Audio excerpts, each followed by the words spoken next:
Upload your doubts on the app to get video solutions. Preeti reached the metro station and found that the escalator was not working.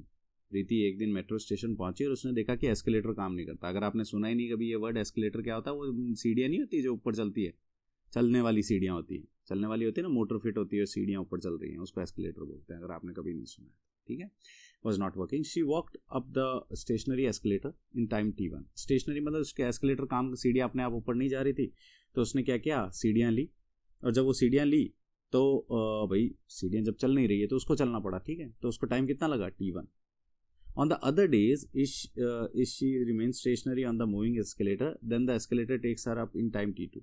तो other days, जिस दिन हमारा escalator काम कर रहा है उस समय प्रीति को ऊपर चढ़ने में कितना टाइम लग रहा है, T2. देखो सीधी सी बात है भाई, अगर हमारे वहाँ पे सीढ़ियाँ हैं और ये मोटर से चलती हैं, जैसे आपने मॉल्स में भी देखी होंगी, तो ये मोटर से ऊपर चल रही हैं, तो जब मोटर खराब हो गई तो सीढ़ियाँ रुक गई तो आपको ऊपर चलना पड़ेगा. और अगर मोटर से चल रही हैं तो टाइम T2 जो होगा वो कम लेगा ना, ऊपर आप अपने आप पहुंच जाओगे, ठीक है. अब ये बोल रहा है कि the time taken by her to walk up on the moving escalator. अगर, तीसरा क्वेश्चन ध्यान से तीसरा पार्ट समझना, अगर सीढ़ियां अपने आप भी ऊपर चल रही हैं और वो भी सीढ़ियों के ऊपर चल रही हैं, दोनों चीजें हो रही हैं, तो कितना टाइम लगेगा. मैं फिर से पूरा सिनेरियो समझा देता हूं. पहले केस में क्या हो रहा था कि मोटर खराब थी तो सीढ़ियां रुकी हुई थी. आप अगर किसी मॉल में गए हो और आपने देखा कि ये सीढ़ियाँ जो है अपने आप ऊपर नहीं चढ़ रही, इसकी मोटर ख़राब हो रखी है. अगर इसकी मोटर ख़राब हो रखी है तो आपको ऊपर चलना पड़ेगा.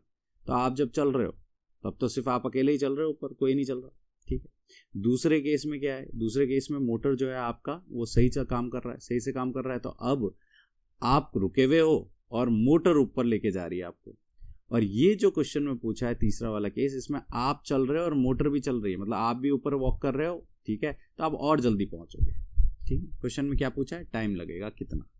T1 जब सीढ़ियां रुकी हुई है, T2 जब सीढ़ियां चल रही है, और T3 जब आप और सीढ़ियां दोनों ऊपर की तरफ चल रहे, तो कितना टाइम लगेगा, ठीक है. मेरे हिसाब से क्वेश्चन क्लियर हो गया. नहीं हुआ तो वापस थोड़ा सा बैक करके सुन लो. अब यहाँ पे ये देख लेते हैं क्या क्या चीजें हो रही है. तो पहला सिनेरियो, जब सीढ़ियां खराब हो रखी हैं, कौन सी सीढ़ियां, मोटर की, तब हम लोग लिख लेते हैं स्पीड ऑफ वॉकिंग.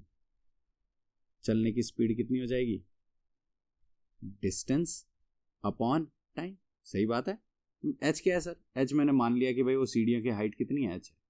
तो H अपॉन टाइम T1 जो है वो तुम्हारा क्या हो जाएगा, स्पीड किसकी, वॉकिंग की, प्रीति की. और इसको हम V1 बोल लेते हैं, ठीक है भाई.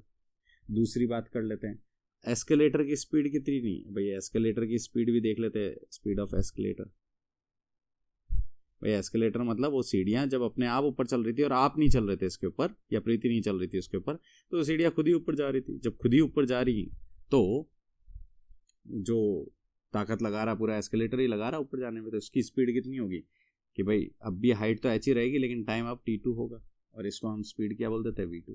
सही बात है. अब अगर प्रीति दौड़ने लग जाती है इन एस्केलेटर पे, अब सीढ़ियों पे ऊपर चलने लग जाती है, तो अब दो काम होंगे, प्रीति की और एस्केलेटर की स्पीड दोनों की ऐड हो जाएगी. तो जब ऐड हो जाएगी तो अब टाइम कितना लगेगा देख लेते हैं. तो हमारे पास टाइम जो होगा, time taken by Preeti when she walks over running escalator,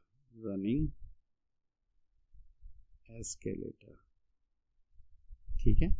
कितना होगा भाई, ये हो जाएगा time T equal to H upon V1 plus V2. सीधी सी बात है भाई. देखो सीढ़ियों की साइज तो अभी भी H ही रहेगी, लेकिन अब दोनों की स्पीड ऐड हो जाएगी. किन दोनों की, V1 जो कि है भाई उसके चलने की स्पीड, और V2 जो कि है एस्केलेटर की स्पीड. सही बात है. तो अब यहाँ पे हम पुट कर देते हैं, ये हो जाएगा H अपॉन V1 की वैल्यू कितनी है, H बाई T1, और V2 की H बाई T2. ये आ जाएगा हमारे पास T. H कॉमन ले लेते हैं डिनोमिनेटर में, तो ये हो जाएगा H अपॉन, H कॉमन ले लिया, ये आ जाएगा 1 by T1 plus 1 by T2. H और H कैंसिल हो जाएगा, और जब H और H कैंसिल हो गया तो हमारे पास आ गया 1 upon 1 by T1 plus 1 by T2.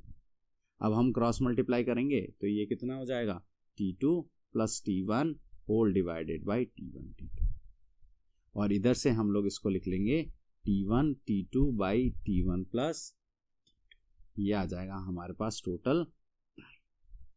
देख लेते हैं ऐसा कोई ऑप्शन है। सो करेक्ट आंसर है ऑप्शन सी इस क्वेश्चन का। Watch the complete playlist on the app Pions. Download the app now.